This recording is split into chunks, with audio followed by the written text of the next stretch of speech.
Hello friends, very good morning. So let's begin with editorial virtual reality on telemedicine. So telemedicine మీద ఈరోజు editorial what is telemedicine rendering అంటే మనం providing medical services using telecommunications technology telephone WhatsApp టెక్నాలజీని use చేసి medical services అందుబాటులో తీసుకురావడమే telemedicine అన్నమాట. So virtual reality అంటే వర్చువల్ కానీ మనకు రియల్ అనిపించేలాగా చూపించేది. Telemedicine can help reach patients where access to medical care is difficult. Medical care యొక్క యాక్సెస్ అంటే అందుబాటులో ఉండడం, ఎవరికైతే అందుబాటులో లేదో వాళ్ళకి డిఫికల్ట్గా ఉందో అలాంటి వాళ్ళకి అలాంటి చోట ఉన్న పేషెంట్స్ని చేరుకోవడానికి టెలిమెడిసిన్ అనేది హెల్ప్ చేయగలుగుతుంది. కెన్ హెల్ప్ రీచ్, హెల్ప్ తర్వాత టూ పెట్టలేదు, హెల్ప్ తర్వాత టూ పెట్టకపోయినా it has same meaning. Can help reach అన్నా కెన్ హెల్ప్ టు రీచ్ అన్నా సేమ్ మీనింగ్ ఉంటుంది. ఇలా కొన్ని వర్బ్స్కి టూ అనేది వాడరు కూడా. ఐ సీ హిమ్ తర్వాత I see him go over అన్నాం అనుకోండి, I see him to go over అనక్కర్లేదు. సీ తర్వాత అవసరం లేదు, వాచ్ తర్వాత అవసరం లేదు, let him do it, let him to do it అనక్కర్లా, లెట్ హిమ్ డూ ఇట్ అంటే సరిపోతుంది. కొన్నింటికి టూ రాకుండానే మనం నెక్స్ట్ వర్బ్ వాడచ్చు. బేర్ ఇన్ఫినిటివ్ అంటారు అన్నమాట దీన్ని. The world has very few devices left to fight COVID-19 with, but technology remains one of them. ప్రపంచానికి చాలా తక్కువ డివైసెస్ అంటే అర్థమైంది ఇక్కడ మెజర్స్ లేదా వెపన్స్ అందుబాటులో ఉన్నవి చాలా తక్కువ, అన్నీ అయిపోతున్నాయి.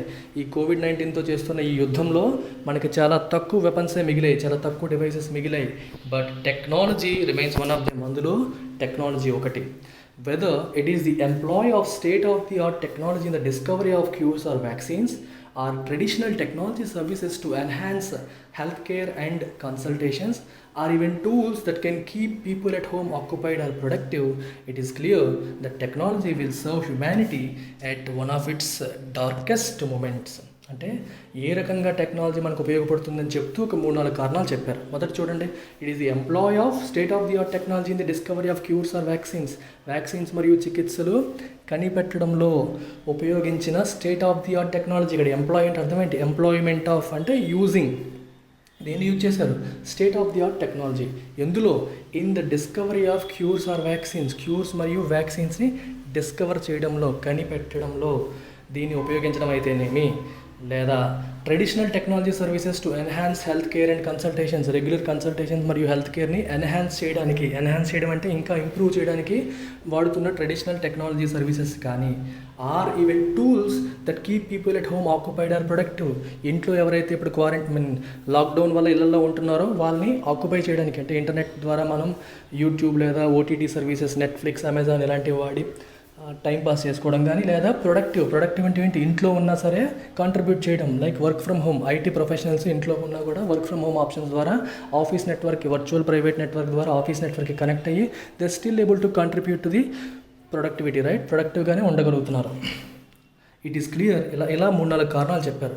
వీటన్నిటిని చూస్తున్నప్పుడు it is clear that technology will serve humanity at one of its darkest moments. Humanity అంటే మానవజాతి, మానవాళి యొక్క అత్యంత చీకటి క్షణాలలో టెక్నాలజీ అనేది ఈ మానవ జాతికి హెల్ప్ చేస్తుంది అనే విషయం క్లియర్. దానికి రీజన్స్ ఏం చెప్పాడు? ముందు 3-4 ఎగ్జాంపుల్స్ ఇచ్చాడు. ఇక్కడ గ్రామర్ పాయింట్ ఏంటి? ఇట్స్ ఐటీఎస్ ఇట్స్లో అపాస్ట్రఫీ పెట్టలేదు. అపాస్ట్రఫీ పెట్టకుండా ఎస్ పెడితే ఇది యొక్క అని అర్థం. జనరల్గా హ్యుమానిటీస్ అని రాసినప్పుడు ఏం రాస్తాం? హ్యుమానిటీ అపాస్ట్రఫీ ఎస్, హ్యుమానిటీ యొక్క, మానవాళి యొక్క, మానవజాతి యొక్క అని రాసినప్పుడు నౌన్కి అపాస్ట్రఫీ పెట్టి ఎస్ పెట్టడం అనేది కామన్ ప్రాక్టీస్. కానీ ఇట్ వచ్చినప్పుడు అది రివర్స్ అవుతుంది. ఇట్కి యొక్క పొసెసివ్ ఫామ్ రాయాలంటే అపాస్ట్రఫీ పెట్టకూడదు. ఇట్కి అపాస్ట్రఫీ పెట్టి ఎస్ పెడితే it means it is, contraction for it is or it has, దానికి కాంట్రాక్షన్ కింద పనిచేస్తుంది. ఇంకొక గ్రామర్ పాయింట్ ఏంటంటే వన్ ఆఫ్ మూమెంట్స్. చూడండి, వన్ ఆఫ్తో ఎప్పుడు స్టార్ట్ అయినా సరే పక్కన మీకు ప్లోరల్ వెర్బ్ రావాలి. She is one of my good friends. మీరు ఒక అమ్మాయిని చూపించి తను నాకున్న మంచి స్నేహితురాలలో ఒక మంచి ఫ్రెండ్. ఆ మంచి స్నేహితులలో అది ప్లోరల్ రావాలి కదా. నీకు ఒక్కటే మంచి ఫ్రెండ్ ఉంటే మళ్ళీ వన్ ఆఫ్ అని ఎందుకు రాయాలి? She is my good friend అంటే సరిపోతుంది. నాకున్న గుడ్ ఫ్రెండ్స్లో తను ఒకటి. She is one of my good friends. One of, ఉన్న వాళ్ళలో ఒకటి. ఇది చాలా కామన్గా స్టూడెంట్స్ తప్పు చేస్తారు. వన్ ఆఫ్ తర్వాత ప్లోరల్ నౌన్ రావాలి. అండ్ సిమిలర్గా ఇట్కి అపాస్ట్రఫీ లేకుండా ఎస్ అయితే పొసెసివ్, అపాస్ట్రఫీ పెట్టి ఎస్ అయితే it is or it has. The pandemic has contributed in no small measure. Measure అంటే మీకు 2 మీనింగ్స్ ఉన్నాయి, 3-4 మీనింగ్స్ ఉంటాయి.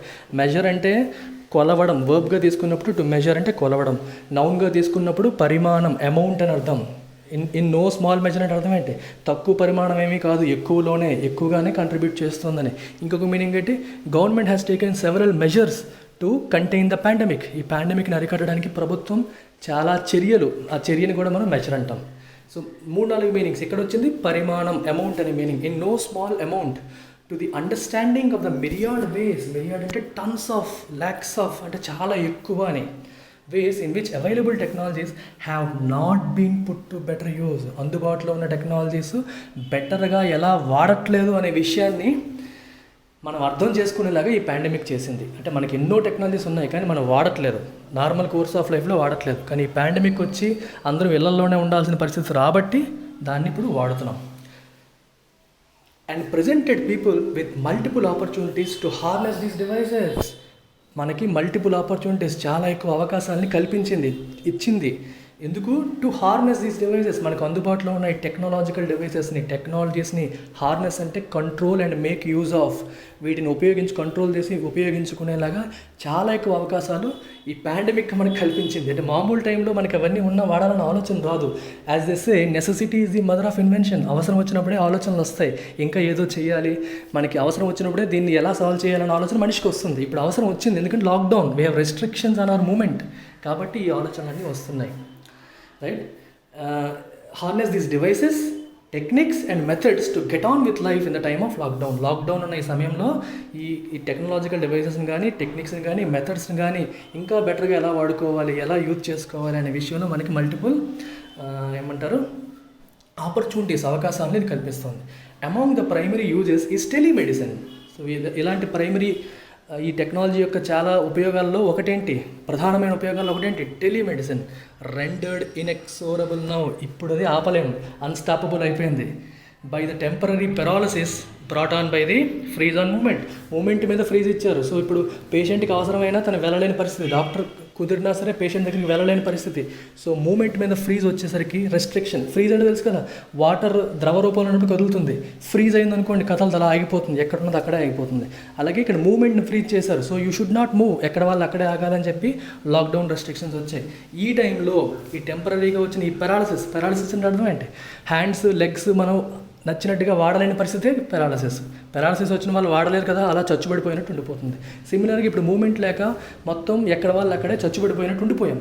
ఈ టైంలో టెలిమెడిసిన్ అనేది అన్స్టాపబుల్ అయిపోయింది. ఎందుకంటే టెలిమెడిసినే మనకు ఉపయోగపడుతుంది. మనకు అవసరం కానీ వెళ్ళలేని పరిస్థితి. సో ఫోన్లో కాంటాక్ట్ చేయొచ్చు, లేదా వాట్సాప్లో కాంటాక్ట్ చేయొచ్చు, వీడియో కాల్ ద్వారా కాంటాక్ట్ చేసి మనం అడ్వైస్ తీసుకుంటాం. అందుకే అది it has been rendered inexorable. Rendered అంటే మేడ్ ఇన్ఎక్సోరబుల్, అన్స్టాపబుల్ అయింది.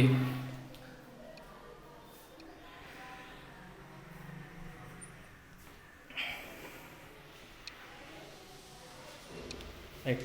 The center's recent guidelines allowing for widespread use of telemedicine services came as a shot in the arm for telehealth crusaders in the country. Telehealth crusaders అంటే campaigners, people who are campaigning for it. అంటే దాన్ని support చేస్తూ దాన్ని ప్రచారం చేస్తున్న వాళ్ళకి ఈ రీసెంట్గా సెంటర్ గైడ్లైన్స్ రిలీజ్ చేసింది. ఎందుకు? For widespread use of telemedicine సర్వీసెస్ని హ్యాపీగా వాడుకోవచ్చు, వైడ్ స్ప్రెడ్గా విస్తారంగా యూజ్ చేయొచ్చు అని చెప్పి సెంటర్ రీసెంట్గా చేసిన గైడ్లైన్స్ అనేవి they came as a shot in the arm for telehealth crusaders. వాళ్ళకి చేతిలో ఒక ఆయుధం లాగా వచ్చాయి. షాట్ ఇన్ ది ఆర్మ్ అనేది ఒక ఇడియం అనమాట. ఇది ఎలా వాడతారంటే, మనం ఏం చేయాలో ఇప్పుడు ఒక చిన్న ఎగ్జాంపుల్ చెప్తాను. యుద్ధం చేస్తున్నారు, మీ దగ్గర ఉన్న ఆయుధాలన్నీ అయిపోయాయి. ఈ టైంలో మీ శత్రువు మీ దగ్గరికి వచ్చేస్తున్నాడు. సడన్గా మీ దగ్గరికి వచ్చి మీ మీద అటాక్ చేసే టైంలో మీ చేతికి ఒక ఆయుధం దొరికింది అనుకోండి, ఆయుధంతో వాళ్ళని చంపారనుకోండి, అప్పుడు ఏమంటాం మనకి, ఏ షాట్ అంటే అక్కడ వెపన్ ఇన్ ది ఆర్మ్ అంటే మీ చేతుల్లో ఒక వెపన్ వచ్చింది, ఆ వెపన్తో మీరు అనుకున్నది సాధించారు అనే మీనింగ్ అనమాట. సో మనకి రియల్ లైఫ్లో కూడా ఏదైనా ఒక గవర్నమెంట్ పాలసీ కానీ, గవర్నమెంట్ ఇది కానీ, ఏదైనా సరే మనం ఒక విషయంలో ఎప్పటి నుంచో ఏదో చేయాలనుకుంటున్నాం కానీ చేయలేకపోతున్నాం. సమ్ ఇంటర్వెన్షన్ వచ్చింది, ఒక ఎక్స్టర్నల్ ఒక పాలసీ కానీ ఏదైనా వచ్చి అది మీకు అనుకూలంగా ఉంది, then it comes as a shot in your arm. ఒక్కసారికి మీకు వెపన్ అయిపోతుంది, మీరు అనుకున్నది మీరు సాధించగలుగుతారు. టెలిమెడిసిన్ని ప్రాపగేట్ చేయడానికి వీళ్ళు ఎప్పటి నుంచో ట్రై చేస్తున్నారు. ఎవరు? ఈ క్రూసేడర్స్ అంటే దాన్ని క్యాంపెయిన్ చేస్తున్న వాళ్ళు, కానీ చేయలేకపోతున్నారు. వాళ్ళకి ఇప్పుడు ఇది ఒక అద్భుతమైన అవకాశం లాగా వచ్చింది. Among them, the Telemedicine Society of India, that has long been battling to use the technology in its complete arc to reach remote areas in India. ఈ క్రూసైడర్స్లో మెయిన్ ఎవరు? టెలిమెడిసిన్ సొసైటీ వాళ్ళు. టెలిమెడిసిన్ సొసైటీ ఆఫ్ ఇండియా ఎప్పటి నుంచో పోరాటం చేస్తుంది, దీన్ని వాడదాము, remote ఏరియాస్లో ఉన్న పేషెంట్స్ని వాళ్ళకి వైద్యాన్ని అందుబాటులో తీసుకురావాలంటే టెలిమెడిసిన్ చేయాలని చెప్పి ఎప్పటి నుంచో వాళ్ళు చెప్తున్నారు. And for people like them ఈ పాలసీ అనేది has come as a shot in the arm. This move finds consonance అంటే in agreement with the rest of the world, where several nations also deeply impacted by the pandemic have deployed telemedicine to reach people who have been unable to come to hospital, to reduce footfalls in hospitals, and to even provide medical and mental health counseling to countless people. చూడండి, this move finds consonance with rest of the world, where several nations. ఈ move అనేది మనం ఒక్కలమే చేసిందే కాదు, ప్రపంచంలో చాలా దేశాలు చేసే వాళ్ళు కూడా అగ్రీ అవుతున్నారు. ఫైండ్స్ కాన్సనెన్స్ అంటే ఇన్ అగ్రిమెంట్ విత్, వాళ్ళు కూడా దీంతో అగ్రీ అవుతున్నారు. ఎలాంటి దేశాలు? Also deeply impacted by the pandemic. ఈ పాండమిక్తో బాగా ప్రభావితమైన చాలా దేశాలు కూడా దీంతో అగ్రీ అవుతున్నాయి. అవి ఏం చేసాయి? They have deployed telemedicine to reach people who have been unable to come to హాస్పిటల్కి రాలేని ప్రజలకి వైద్యం అందించడానికి దీన్ని ఉపయోగించాయి. టు రెడ్యూస్ ఫుట్ఫాల్స్ టు హాస్పిటల్స్కి వచ్చే అవకాశం ఉన్న వాళ్ళని కూడా ఇంట్లోనే ఉండండి, మీకు చిన్న చిన్న విషయాలకి మేము ఫోన్లోనే సలహా ఇస్తామని చెప్పి హాస్పిటల్కి వచ్చే ఫుట్ఫాల్స్ వచ్చే వాళ్ళని తగ్గించడానికి వాడాయి. And to even provide medical and mental health counselling to countless people. చాలామంది ప్రజలకి medical and mental health counselling, మానసిక వైద్యాన్ని అందించడానికి ఫోన్లోనే కౌన్సిలింగ్ ఇవ్వడానికి కూడా ఇది ఉపయోగం. ఎందుకంటే చాలామంది ఇళ్లలో ఉన్నప్పుడు లాక్డౌన్ వల్ల బిజినెసెస్ దెబ్బతినడం వల్ల మెంటల్గా సైకలాజికల్గా చాలా ఇబ్బంది పడతారు. అలాంటి వాళ్ళకి కౌన్సిలింగ్ ఇచ్చి, ఫోన్లోనే కౌన్సిలింగ్ ఇచ్చి ధైర్యం చెప్పడానికి కూడా ఇది ఉపయోగపడుతుంది.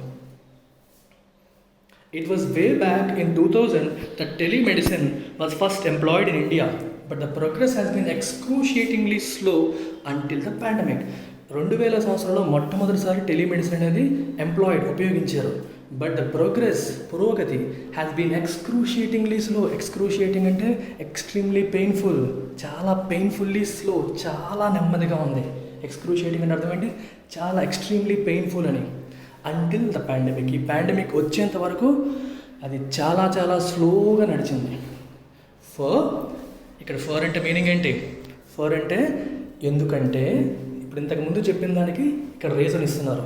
సో ఫర్ ఇక్కడ ఒక కంజంక్షన్ లాగా వాడారు. ఫర్ని ప్రిపోజిషన్గా వాడతాం, కంజంక్షన్గా వాడతాం. For example, I'm doing all this for the society, for the benefit of society మంచి కోసం ఇదంతా నేను చేస్తున్నాను. కోసం అనే మీనింగ్లో వాడినప్పుడు ప్రిపోజిషన్. కానీ ఇక్కడ ఎందుకంటే అనే మీనింగ్ ఇక్కడ వాడినప్పుడు ఏంటిది? It is a conjunction. అంటే ముందు రాసిన సెంటెన్స్ ఏం చెప్పారు? However it does same as the medical community was only held back by the lack of legislation to enable teleconsultants. ఆ సెంటెన్స్ నేను చదివానా లేదా? మర్చిపోయినట్టున్నా, sorry. However it does same as if the medical community was only held back by the lack of legislation to enable teleconsultants. Lack of legislation అంటే చట్టాలు వాళ్ళకి అనుకూలంగా లేకపోవడం, వాళ్ళకి ఎనేబుల్ చేయడానికి అనుకూలంగా లేకపోవడం వల్లే మెడికల్ కమ్యూనిటీ అనేది ఇంతవరకు వెనక్కి ఉండిపోయింది అన్నట్టుగా కనిపిస్తోంది అన్నారు. ఎందుకు అలా అన్నారు? No sooner was the policy announced than hospitals and clinicians hurried to jump onto the bandwagon, advertising contact information for patients. ఎందుకంటే నో సూనర్ వాజ్ ద పాలసీలు అనౌన్స్ చేశారో లేదో, దాన్ హాస్పిటల్స్ అండ్ క్లినీషియన్స్ హరీడ్, వెంటనే పరిగెత్తారు అందరూ. ఎందుకు? To jump on to the band wagon. Jump on to the band wagon అంటే అర్థమైంది, this is another idiom. అంటే సంథింగ్ ఒక ఐడియా కానీ, ఒక మెథడ్ కానీ, ఒక సిస్టమ్ కానీ పాపులర్ అయింది, అందరూ అందులోకి వెళ్ళిపోయారు, మనం ఉండిపోయాం. ఇప్పుడు మనం కూడా అందులోకి వెళ్ళామనుకోండి, that means we have also jump down to the bandwagon. అందరూ గుంపుగా ఏదైతే చేస్తున్నారో అందులో మనం కూడా జాయిన్ అయితే దాన్ని jump on to the band wagon. For example, educational institutions అన్నీ కూడా they have started using Zoom for giving online education. ఎందుకంటే ఇప్పుడు రెగ్యులర్ క్లాసెస్ నడవడానికి అవకాశం లేదు, సో కాబట్టి టెక్నాలజీ వాడాలి. సో జూమ్ అనేది వరల్డ్ వైడ్ పాపులర్ అయింది. So people have started using it and అందరూ more and more people are jumping on to the bandwagon. మనం కూడా వాడదాం అని చెప్పి అది వెళ్తున్నారు అనమాట. సో మీకు ఇక్కడ 2 ఇడియమ్స్ వచ్చాయి ఇప్పటి వరకు. షాట్ ఇన్ ది ఆర్మ్ అంటే something that comes as a weapon and helps you in a sudden way. సడన్గా మీ చేతిలోకి వచ్చి మీకు హెల్ప్ చేసేది షాట్ ఇన్ ది ఆర్మ్, ఒక ఆయుధంలాగా వచ్చేది. రెండోది ఏంటి? Jump on to the band wagon. Advertising contact information, పేషెంట్స్కి కాంటాక్ట్ ఇన్ఫర్మేషన్ ఇస్తూ మేము చేస్తాం టెలిమెడిసిన్, మేము చేస్తామని చెప్పి చాలా హాస్పిటల్స్, క్లినిక్స్ ముందుకు వచ్చాయి. ఇది చూస్తుంటే మనకు అర్థమైంది, అంటే వీళ్ళకి గవర్నమెంట్ సపోర్ట్ లేక, లెజిస్లేషన్ సపోర్ట్ లేక ఆగారే తప్పితే టెలిమెడిసిన్ చేయకూడదని కాదు అని తెలుస్తుంది అన్నారు. The advantages are peculiar in the current context when putting distance between people is paramount, as teleconsultations are not barred even when healthcare professionals and patients may have to be quarantined. అర్థమైందా? ఈ sentence చాలా important sentence, చూడండి. The advantages అంటే దీని యొక్క ఉపయోగాలు are పెక్యులియర్కి రెండు meanings ఉన్నాయి. ఒక మీనింగ్ ఏంటంటే స్ట్రేంజ్, కానీ ఇక్కడ స్ట్రేంజ్ అనే మీనింగ్ ఫిట్ అవ్వదు. అడ్వాంటేజెస్ స్ట్రేంజ్ ఏంటి? స్ట్రేంజ్ కాదు. ఆర్ పెక్యులియర్ అంటే ఇక్కడ యునీక్ అనే మీనింగ్. పెక్యులియర్కి రెండు మీనింగ్స్ ఉన్నాయి. యునీక్ అంటే దీనికి మాత్రమే చెందింది. ఇక్కడ ఏంటంటే they are distinctive, unique only for టెలిమెడిసిన్కి మాత్రమే సాధ్యమయ్యే ఉపయోగాలు ఇవి అని అర్థం, ఆ మీనింగ్ వస్తుంది అనమాట. In the current context when putting distance between people is Paramount, ఇద్దరి మధ్య డిస్టెన్స్ మెయింటైన్ చేయడం అనేది supremely important. That is more important than anything else. ఇలాంటి సందర్భంలో టెలిమెడిసిన్ యొక్క ఉపయోగాలు అనేవి అన్మ్యాచ్డ్, పెక్యులియర్, వాటికి మాత్రమే చెందినవి. ఎందుకు చెప్తున్నాడు అలాగా? As teleconsultants are not barred, bar అంటే స్టాప్, రిస్ట్రిక్ట్, బార్ అంటే స్టాప్ అనమాట. ఆర్ నాట్ బార్డ్, వాళ్ళని ఎవరు ఆపరు. Even when health care professionals and patients may have to be quarantined. ఆ మెడిసిన్ ఇచ్చే డాక్టర్కి క్వారంటైన్ చేసిన, తీసుకునే పేషెంట్ క్వారంటైన్లో ఉన్నప్పటికి కూడా వాళ్ళిద్దరూ కాంటాక్ట్లోకి రావచ్చు. ఎందుకు? ఒకరితో ఒకరు ఎలా టచ్లోకి వస్తున్నారు? ఓవర్ ఫోన్ కానీ టెక్నాలజీ వాడి డైరెక్ట్గా ఫిజికల్ కాంటాక్ట్లోకి రావట్లేదు. కాబట్టి డాక్టర్ క్వారంటైన్లో ఉన్న, పేషెంట్ క్వారంటైన్లో ఉన్నా కూడా టెలిమెడిసిన్ వాడచ్చు.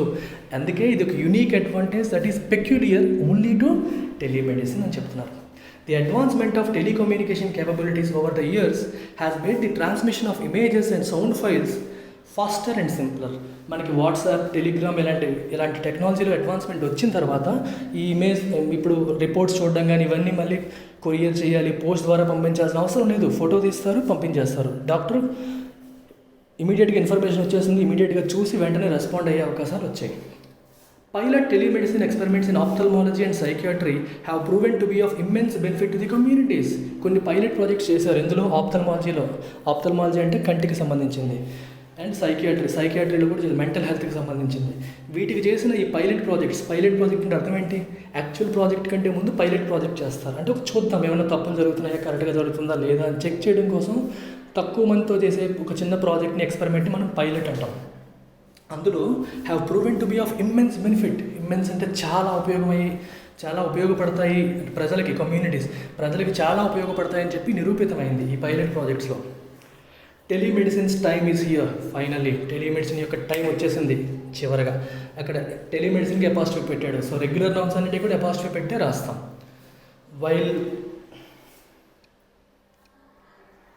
While unleashing the full potential of telemedicine to help people, unleash అంటే అర్థం ఏంటి? అన్లీష్ అంటే టు బ్రింగ్ అవుట్, లోపల నుంచి బయటికి తీసుకురావడం. While unleashing the full potential of telemedicine యొక్క పూర్తి శక్తిని, పూర్తి పొటెన్షియల్ని బయటికి తీసుకొచ్చే ఈ క్రమంలో ఎక్స్పర్ట్స్ అండ్ గవర్నమెంట్ ఏజెన్సీస్, ఈ ఎక్స్పర్ట్స్, నిపుణులు మరియు government agencies must be mindful. వాళ్ళు మైండ్లో పెట్టుకోవాలి ఏంటి? Of the possible inadequacies of the medium. ఎంత కాదన్నా ఎదురుగా ఉన్నదానితో కంపేర్ చేసుకుంటే దీనికి కొన్ని ఇన్అడిక్వసీస్ ఉంటాయి, కొన్ని డిఫెక్ట్స్ ఉంటాయి, కొన్ని లోపాలు ఉంటాయి. రైట్? అంటే డిఫెక్ట్ అంటే మనకి వస్తువులో ఉన్న లోపం అని కాదు, ఆ మీడియం అనేది అలాంటిది కదా. ఎదురుగా మనిషి ఉండేటప్పుడు చేయగలిగినవన్నీ దూరంగా ఉన్నప్పుడు అన్నీ చేయలేము, కొన్ని చేయలేకపోతాం. వాటిని మనం ఇన్అడిక్వసీస్ అంటాం. Right? And securing sensitive medical information, వేటిని దృష్టిలో పెట్టుకోవాలి? ఇన్అడిక్వసీస్ని దృష్టిలో పెట్టుకోవాలి. Plus and securing sensitive medical information secure చేయడంలో కూడా కొన్ని ఇబ్బందులు ఉంటాయి. సచ్ కాగ్నిజెన్స్ అంటే అవేర్నెస్, ఇలాంటి విషయాల్ని దృష్టిలో పెట్టుకోవడం, గుర్తుపెట్టుకోవడం అనేది should guide the use of టెక్నాలజీని వాడినప్పుడు వీటిని మైండ్లో పెట్టుకోవాలి. అంటే ఎంత కాదన్నా డైరెక్ట్గా ఉండేటప్పుడు మనకు వచ్చినంత పక్కాగా ఇన్ఫర్మేషన్ ఇక్కడ రాకపోవచ్చు, పేషెంట్ కొన్ని విషయాలు చెప్పలేకపోవచ్చు, డైరెక్ట్గా అయితే మనం వాళ్ళ బాడీ లాంగ్వేజ్ ద్వారా ఐడెంటిఫై చేయొచ్చు, ఫోన్లో మాట్లాడినప్పుడు ఐడెంటిఫై చేయలేకపోవచ్చు. ఇలాంటి చిన్న ఇన్అడిక్వసీస్ని దృష్టిలో పెట్టుకొని మనం టెక్నాలజీని వాడాలి అని చెప్తున్నారు. Right? That's it. So very good and easy editorial. ఎక్కువగా మీకు తెలియని పదాలు కూడా లేవు. Nice. So now I would like to make a small announcement.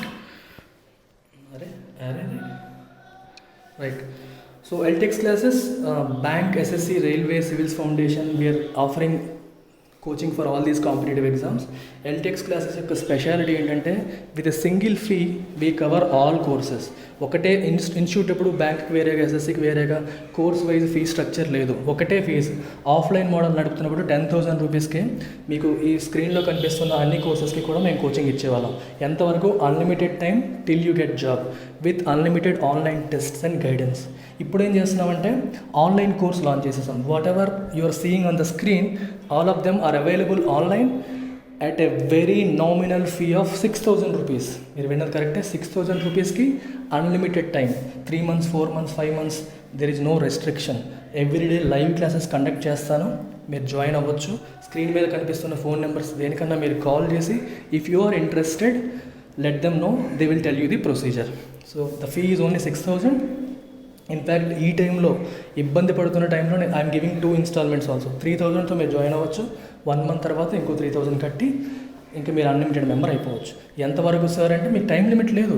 A course sir? Time limit లేదు. కోర్సుకి లిమిటేషన్ లేదు, ఆన్లైన్ టెస్ట్లకి లిమిటేషన్ లేదు, టైంకి లిమిటేషన్ లేదు. మీకు నచ్చిన కోర్సు మీరు వినొచ్చు. చక్కగా ప్రతిరోజు లైవ్ టెస్ట్లు ఉంటాయి, నేను అందుబాటులో ఉంటాను. Majority of the subjects, especially bank exams తీసుకుంటే 80% of the subjects will be dwelt by me. Okay, complete English నేనే చెప్తాను, క్వాంట్ నేనే చెప్తాను, బ్యాంకింగ్ అవేర్నెస్ నేనే చెప్తాను, రీజనింగ్లో కూడా 70-80% వరకు నేనే కవర్ చేస్తాను. ఓకే, ఇంకెవరికైనా ఏమైనా డౌట్స్ ఉంటే మీరు ఆ నెంబర్కి కాల్ చేసి కాంటాక్ట్లోకి రావచ్చు. Thank you.